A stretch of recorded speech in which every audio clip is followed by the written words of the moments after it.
বাঙালি খানায় সবাইকে স্বাগত জানাই। আপনারা তো অনেকভাবে কুমড়ো পটল রেসিপি রান্না করেছেন। একবার আমার মতন করে সহজ পদ্ধতিতে আপনিও শিখে নিতে পারবেন ছোট ছোট টিপস সহ।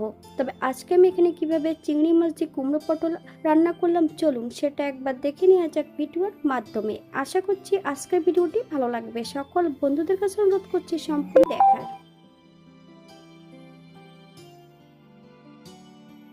এখানে আমি আগের থেকে একটা গোটা কুমড়ো আর বেশ কিছুটা গোটা পটল রেখেছি।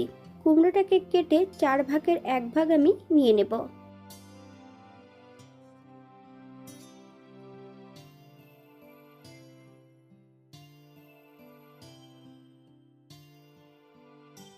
এই পর্যায়ে আমি সম্পূর্ণ সবজিটা কেটে নিয়েছি। আপনারা এর থেকে ছোট বড় টুকরো করে কেটে নিতে পারেন। তবে পটলগুলো কিন্তু কাটার আগে বেশ ভালো করে ধুয়ে নিতে হবে। হালকা করে কিন্তু আমি পটলের খোসাটা রেখে দিয়েছি।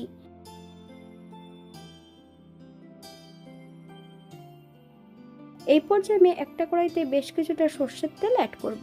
তেল গরম হওয়া পর্যন্ত অপেক্ষা করতে হবে।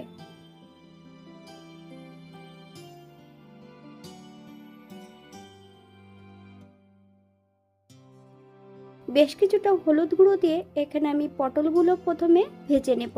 পটল ভাজার সময় যদি লবণ অ্যাড করা হয় তাহলে পটল থেকে নিজস্ব জলটা বেরিয়ে গেলে পটলগুলো সেদ্ধ হয়ে যাবে।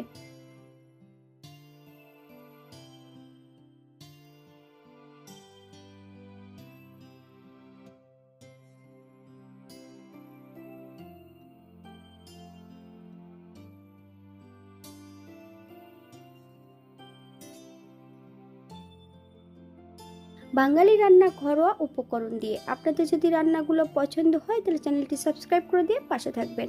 পাশে থাকা বেলটি বাজিয়ে দেবেন, নইলে নিত্য নতুন রান্নার নোটিফিকেশন পাবেন না। আমার এই চ্যানেলে আমিষ, নিরামিষ এবং বিভিন্ন ধরনের পটল চিংড়ি বা পটল কুমড়োর রেসিপি দেওয়া আছে। আপনাদের যদি পছন্দ হয় তাহলে চ্যানেলটি ঘুরে একবার দেখে নেবেন।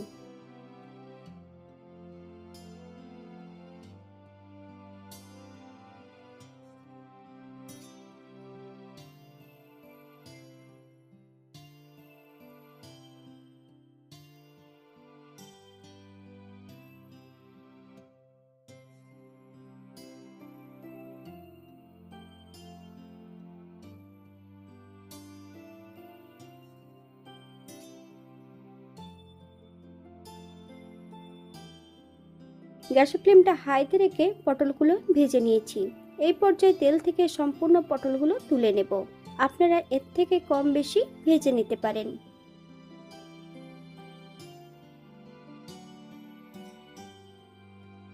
একই তেলে রান্না করব।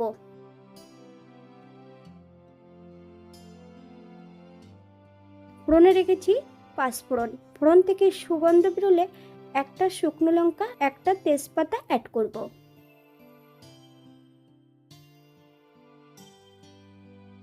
আগের থেকে আমি বেশ কিছুটা চিংড়ি মাছ কেটে ধুয়ে পরিষ্কার করে রেখেছি। এখানে কিন্তু দেশি ছোট চিংড়ি মাছগুলো অ্যাড করেছি। আপনারা এর থেকে ছোট বড় চিংড়ি নিয়ে নিতে পারেন।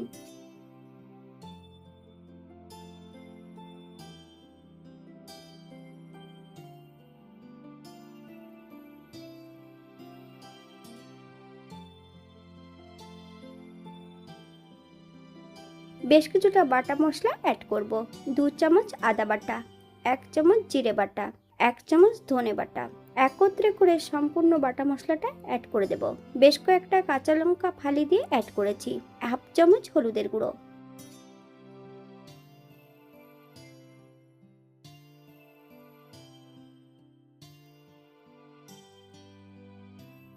1 চামচ লবণ। আপনার স্বাদ অনুসারে লবণটা অ্যাড করবেন। 1 চামচ কাশ্মীরি লঙ্কার গুঁড়ো। মশলাটা বেশ কিছুক্ষণ সময় ধরে ভেজে নিতে হবে।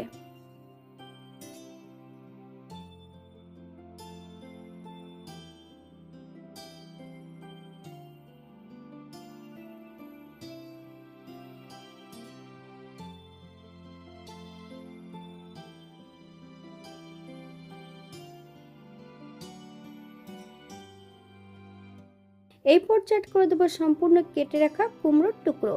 গ্যাসের ফ্লেমটা হাইতে রেখে বেশ কিছু সময় ধরে রান্না করে নিতে হবে। আপনারা একবার স্ক্রিনের দিকে ফলো করবেন।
গ্যাসের ফ্লেমটা হাইতে রেখে এখানে আমি 1 কাপ জল অ্যাড করব।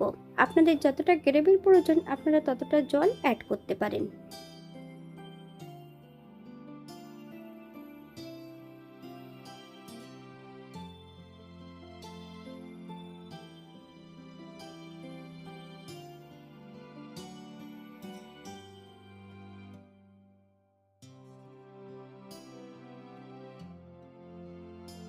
কুমড়োগুলো 80% সেদ্ধ হলে এখানে আমি ভেজে রাখা সম্পূর্ণ পটলগুলো অ্যাড করব। গ্যাসের ফ্লেমটা মিডিয়ামে রেখে 5 থেকে 7 মিনিটের জন্য ঢাকা দিয়ে রেখে দেব। 7 মিনিট পর এই পর্যায়ে একবার চেক করে নিতে হবে যে কুমড়োগুলো সেদ্ধ হয়েছে কিনা। এই পর্যায়ে একবার চেক করে নিতে হবে যে কুমড়োগুলো পুরোপুরি সেদ্ধ হয়েছে কিনা। গ্যাসের ফ্লেমটা হাইতে রেখে আবারও বেশ কিছু সময় ধরে রান্না করে নিতে হবে।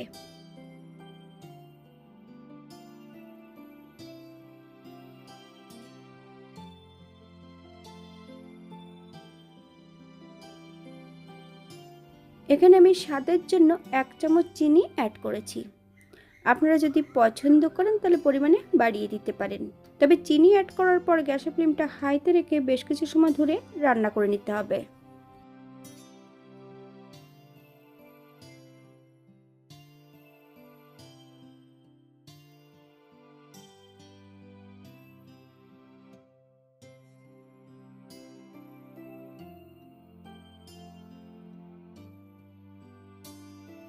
শুকনো কলায় ভেজে রাখা মশলা 1 চামচ অ্যাড করব।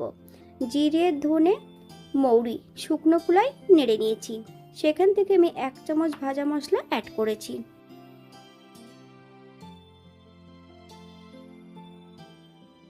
হালকা হাতে নেড়ে চেড়ে মিশিয়ে দেব। 1 চামচ ঘি, আপনারা যদি পছন্দ করেন তাহলে পরিমাণে বাড়িয়ে দিতে পারেন। গ্যাসের ফ্লেমটা অফ করে দিয়ে 5 মিনিটের জন্য স্ট্যান্ডিং টাইম দেব। তারপর সার্ভ করব।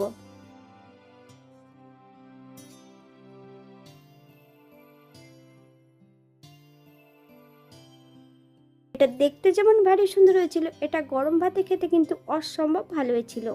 আপনারা বাড়িতে একবার একই পদ্ধতিতে বানিয়ে নেবেন।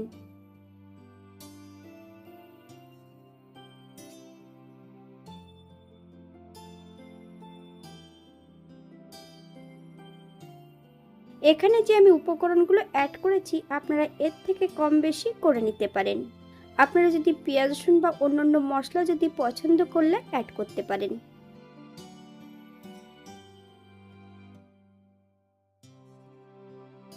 আজকের ভিডিওটি এই পর্যন্ত। সবাই সুস্থ থাকবেন, ভালো থাকবেন। অন্যদিন নতুন রেসিপি নিয়ে আপনাদের সামনে আবার আমি হাজির হব।